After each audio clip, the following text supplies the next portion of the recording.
Ümumiyyətlə, dəyərli dostlar, bu mahnıların heç biri bizim şəxsi mahnılarımız deyil və heç kimə deyə bilmərik ki, bu mahnıları oxumayın. Amma əgər bizim aranjmanlarımızdan istifadə olunursa, məncə bunu deməyə haqqımız var və icazəsiz istifadə olunursa, bu birbaşa hörmətsizlikdir. Çünki biz bu mahnıları oxuyanda bəstəkarların varislərindən zəng eləyib icazə alırıq, müqavilə bağlayırıq, oxumaq üçün müqavilə bağlayırıq təbii ki.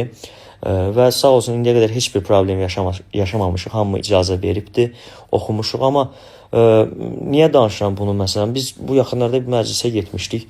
Kimsə çıxdı, Qaytar eşqimini bizim minisovka ilə oxudu səhnədə.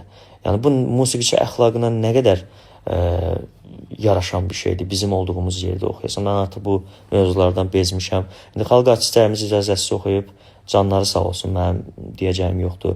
İcazə alan dostlarımız olub ki, mən minisovkanı birbaşa özüm yollamışam, amma icazəsiz oxuyan heç kimə də haqqımı ala bilmirəm. Bizdən dinləməməkləri normaldır, mən bunu başa düşürəm. Onsuz da paylaşımda da demişdim ki, Gülyaz xanım, Gülyanan xanım oxuyub canları sağ olsun.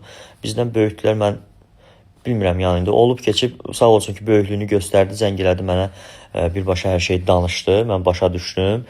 Mən bu paylaşımda məqsədim o idi ki, keçən də bir məclisə getmişik, kimsə bizdən qabaq çıxdı, Qaytar eşqimini bizim minusla oxudu və bu musiqiçi əxlaqına yaraşmayan bir hərəkətdir. Oxumaqda sərbəstdir, əgər bizim kimi gedib bəstəkarın ailəsindən icazə alsa, bəstəkarın ailəsi də icazə versə, oxusun. Amma bizim aranjmanımızla yox, özü aranjman eləsin, oxusun.